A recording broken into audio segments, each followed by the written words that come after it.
I know a few good stories. They take place in a corner of America that might seem familiar, yet still manages to surprise. The settings are spectacular, the characters compelling, the action exciting, the plot lines unpredictable. I'm Tom Richardson. Join me as I explore New England's great outdoors, from Candlewood Lake, Connecticut to Caribou, Maine, from the beaches of Cape Cod to the peaks of New Hampshire's White Mountains. The stories are waiting. Let's live them on Explore New England.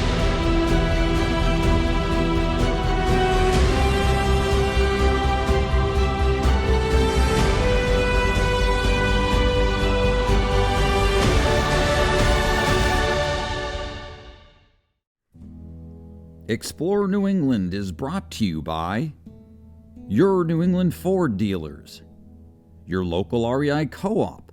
REI believes a life outside is fundamental to a life well lived. Campers Inn RV, the RVer's trusted resource. And visitnewengland.com. This episode funded in partnership with the City of Quincy Tourism Office and the Greater Boston Convention and Visitors Bureau.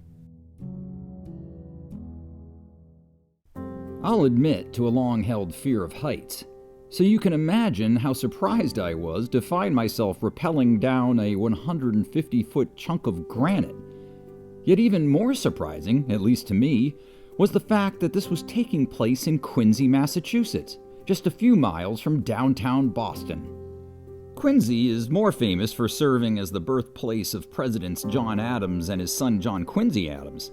History is everywhere you look here, but less evident is the city's many opportunities for outdoor recreation. For example, Quincy's proximity to Boston Harbor makes it an ideal jumping-off spot for boating, paddling, and fishing. Now cleaner than it has been in over 300 years, the harbor holds several species of game and food fish, among them winter flounder and striped bass, both of which I hope to catch on a trip with Captain Tim Eggenrider of Anglerfish Guides.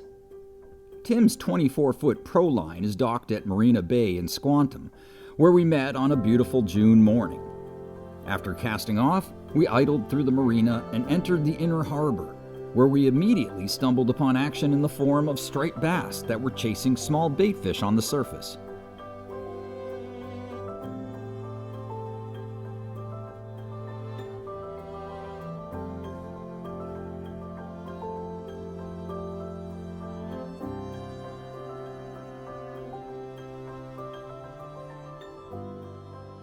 The thing I love about charter fishing is every day is the same, every day is completely different. So, you're constantly building on all the experiences that you've had over the years. Everything you've ever done matters, none of it matters for today. So you go out, you think you know what's going to happen, but then you got to adjust, make decisions on the fly. You're constantly learning, you're constantly getting better. After landing a few stripers, we set our sights on winter flounder, also known as blackbacks. All right, so Tim, where are we right now in Boston Harbor? We're in Portuguese Cove, which is part of Quincy Bay. So you got Peddocks Island right off to the bow here, and you can see Boston over the horizon. And we're just set up, we're gonna start a little deep because we're drifting into the shallow. And we got a very slow drift today. It's not that big of a tide. Oh, that's a beauty, man. That's a good one. All right, come on, baby. It's got 2 hooks in them. Oh, yeah, that is a nice one. So,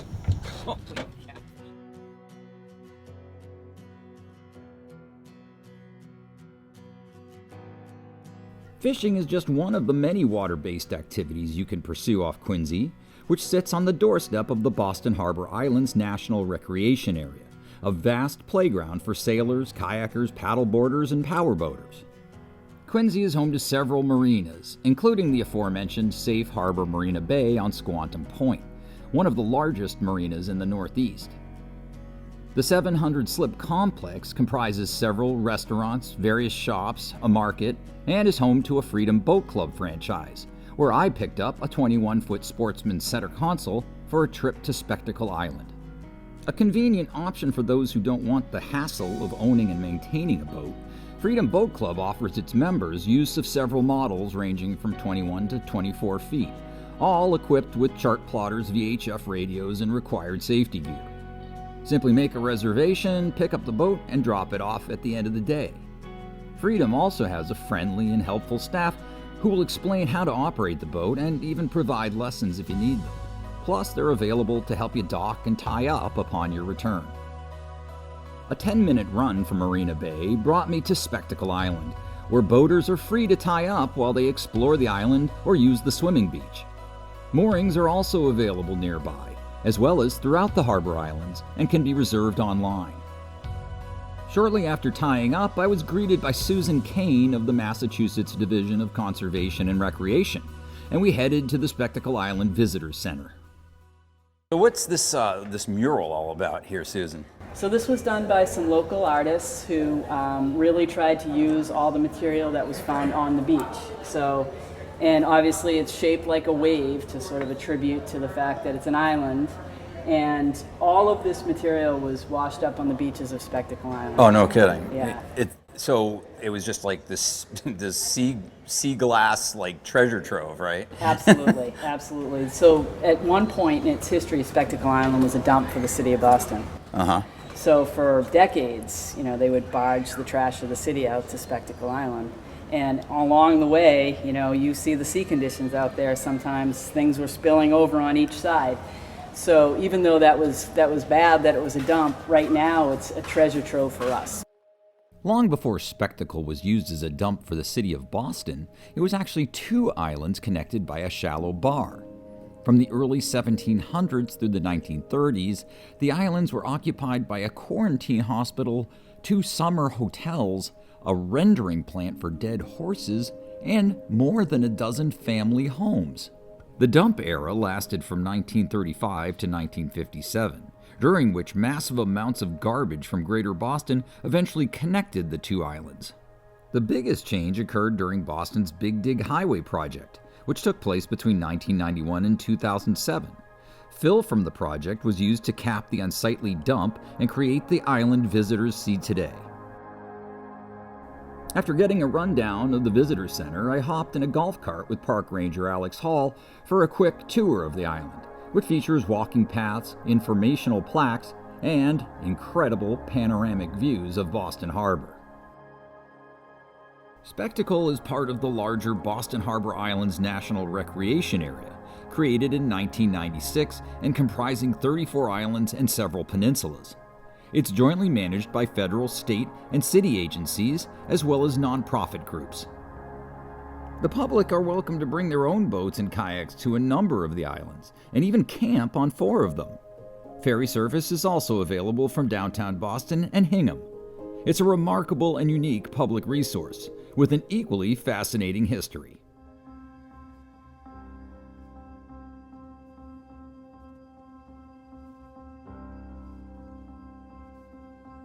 Just a few steps from the bustling Marina Bay complex, where the Neponset River meets Boston Harbor, is a slice of nature with a fascinating backstory. Bob DAMON is the Director of Historic and Heritage Resources for the City of Quincy, and a font of historical knowledge, and he gave me a tour of Squantum Point Park, a chunk of coastal land that has seen a lot of changes over the past 400 years. Well, we have to start with the indigenous people for whom this is their ancestral homeland. I'm going to acknowledge that we are on the ancestral homeland of the Massachusetts people, and thousands of years actually worth of indigenous civilizations who lived out here. And then this place became, an airfield at some point? Well, that's right. This is also a place of an important touchstone in the history of human flight. So we have to go back to the Wright brothers really quickly for a second. Okay. So we know, if anybody's read the story or know the stories of the Wright brothers, we know that they did a lot of their early work in secret, right? So they did it down in North Carolina, they did it in Ohio, and not many people really knew what they were doing until a very famous flight in Europe, where they proved to the world that they could have sustained powered flight. And that was in 1908. By 1910, the Boston Globe and Other large companies here in Boston were holding the first of what would be 3 annual aerodromes, and they did so right in this area. The Quincy Aerodrome contests ran for about 3 years until 1912, when a horrific accident involving pioneering pilot Harriet Quimby led to their demise. Miss Quimby was here, and here for the contests that related to the aerodrome. And one of the other ways that the aviators made money was by taking wealthy folks on flights. And so she was charging $1,000 for a flight with her. And she and a wealthy gentleman were up in the air. They were about 1,000 feet up above. All kinds of people watching. They were flying around this area.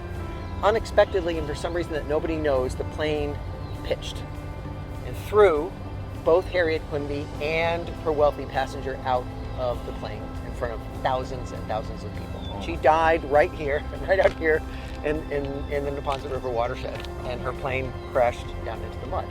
Here, I think that was sort of kind of signaled the end of the aerodromes here. From 1917 to 1953, Squantum Point again saw use as an airfield, this time as a U.S. Naval air training and seaplane base.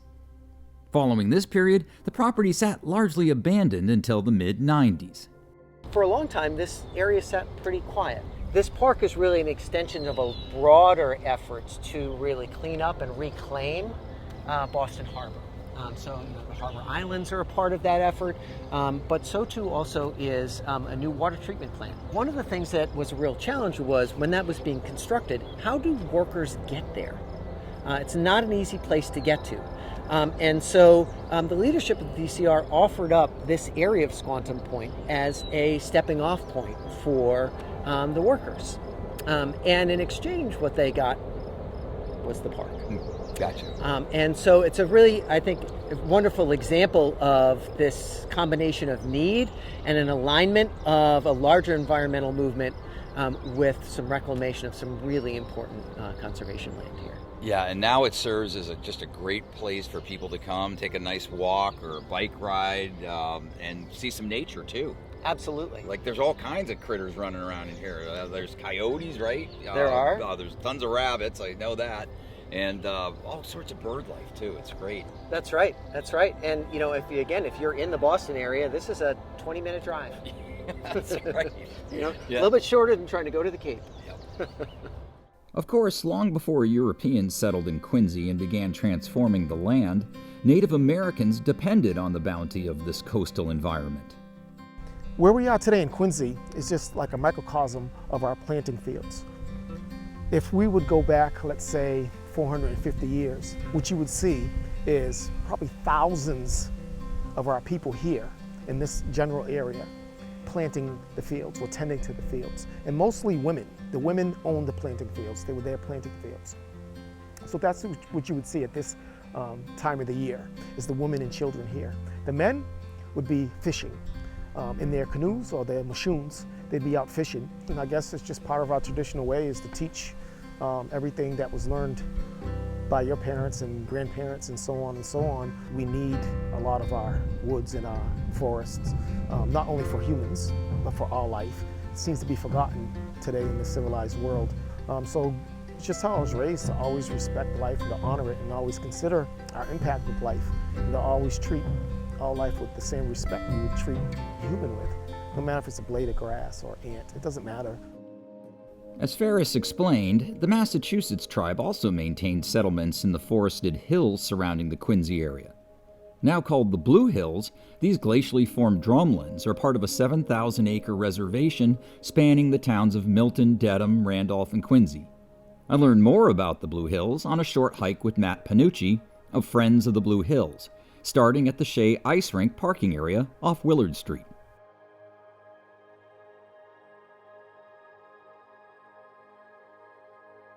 The Friends of the Blue Hills, I mean, this is what the Friends of the Blue Hills is all about, right? So, like, without the community, you know, you might see a hotel out, you know, in the distance as opposed to, you know, 7,000 acres of beautiful trees.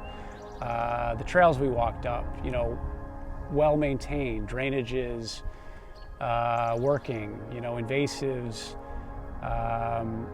cleared. That's what the Friends of the Blue Hills does. We're the caretakers of the park. So first of all, it's the biggest open space within 20 miles of a major metro city in the country, right? And I'm amazed how many people still don't know about the Blue Hills. It's a fantastic resource. It's working right now, right? It's cleaning the air, it's trapping carbon, it's cleaning our water, it's helping with flooding and stormwater. It's doing a service to us as human beings. And then of course there's the health aspect and whether that be mental health or whether that be physical health. So it's great exercise and great for the mind also.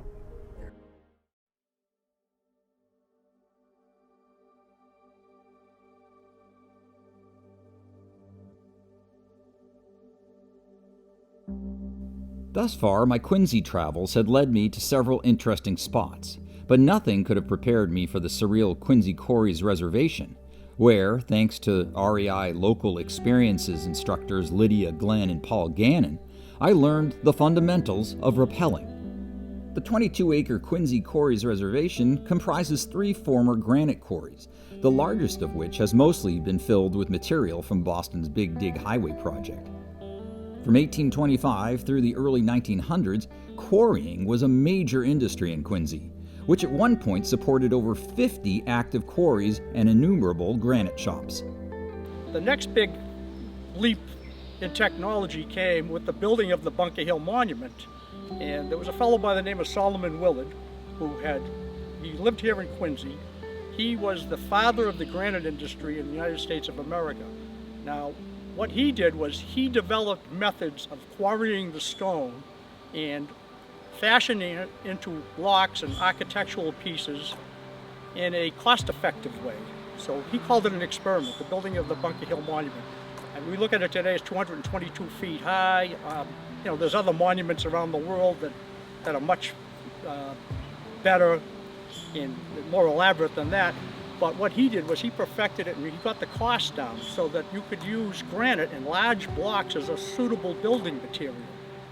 They built a railway in 1826. The express purpose of that, their first contract, was to haul the stone for the building of the Bunker Hill Monument. And it became such a profitable thing that the owners of the Granite Railway Company, the stockholders of the Granite Railway Company, actually opened up that quarry about 3 or 4 years later. And they started quarrying stone and manufacturing stone, and they went on to use this building material throughout Boston for everything. The dry dock in Charlestown, the rope walk in the Charlestown Navy Yard. They were in a great position to do it. The Granite Railway Company already had the transportation method set up from these quarries here in West Quincy down to the Neponset River by railway. It was a gravity railway going downhill. And then from there, they would load it onto stone sloops or barges and they could ship it to Boston. One horse was capable of pulling a 12 to 16 ton load of granite because it was on rails. But here's a piece right here. Yeah, As wow. a matter of fact. So that's one of the first rails in America. Right there. That's it. So what you see here is the process for drilling a hole prior to using pneumatic or electric drills would have been something like this. You had to have the blacksmith. These things here had to go to the blacksmith shop quite often. You'd have a regular pointed drill like this. They'd be drilling a hole in the stone like that with a small hammer like this. Here you go. Here's an example of them here. You can see how they're curved, and when they go in there, they're like this, and as you drive the wedge in there, they split it apart, and that will split the stone. That really was the start of the large-scale granite industry in Quincy. Would have been that period, 1826, and it took off from there. The real decline of the granite industry in Quincy was World War II. And at that period of time, you couldn't get steel, you couldn't get oil, you couldn't get coal, and these industries required a lot of that. For instance, this particular stone shed here had its own steam plant that was right behind me with the boiler and the steam engine that ran on coal. And if that stuff was all being used for the war effort, it was rationed. So that was the decline, was 1941-42 in Quincy. After quarrying operations ceased at the Granite Railway, Badger, and Swingles quarries, the quarry pits filled with ground and rainwater, making them popular hangouts and swimming holes. And it didn't take long for local rock climbers to take advantage of the quarry's sheer granite walls. We're gonna get our harnesses on to start. I like to grab the leg loop with my right hand and the waist loop, and then just stick my foot right in, pull it on like a pair of pants. Quick orientation on the harness. So in front here, you're gonna have a loop, that blue loop. That's your belay loop, and that can hold a lot of weight. Hang a car right off of that. Yep. Okay. So that's what we're gonna use for any time that we're taking body weight. Mm-hmm. And then on the sides here, you have a couple of gear loops. Yours are a little further back. Those are just for gear. They'll probably only take about 5 kilograms, so you don't want to hang your body off of that, but it's great for hanging your carabiners or any equipment. All right, so you have your rappel device. If you look at the side here, there's a little picture of a hand. It's a little faint, but I think you can see it on yours. Oh yeah. Yeah. So that hand side is standing for your brake hand. That's the hand that's going to control your descent. To test it, I want to take out any slack, so I'm going to kind of walk forward and pull this up, and then when it's in this downward position, see how this added a bend to the rope? Yes. That's gonna really give me a lot of control over my descent. See if you can keep your full body weight on it the whole time. So lean back. Yep. And then as you go back, just slowly walk. Oh, I see. Walking. Yep. Keep it weighted. Okay. All right. You happy with that? Super happy. Yeah, I've been guiding rock climbing for about 3 years. I started climbing myself about 6 years ago, just with friends, and it kind of grabbed me. The things I love about guiding are, well, for this class specifically, for teaching folks how to rappel, it's just such a cool thing to take folks who've never been even maybe near the top of a cliff and help them get over that initial fear and just have a really fun time. All right, I think I'm ready to go. I've checked all my systems, all my lockers are locked. Here I go.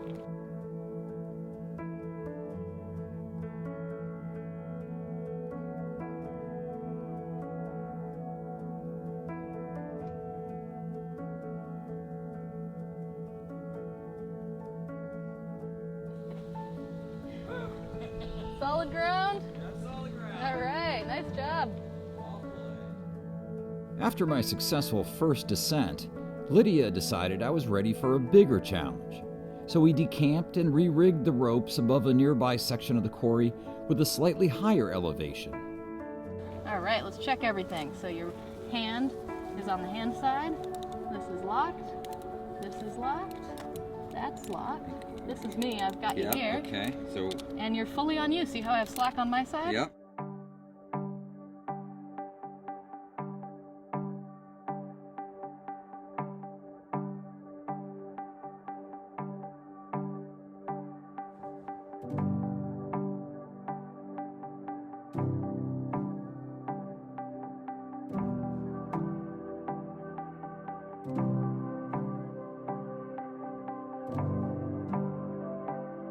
And so that's how I found myself quite literally at the end of my rope in the Quincy Quarries, getting a very immersive look at an important part of New England history, in a city that has plenty of history to share.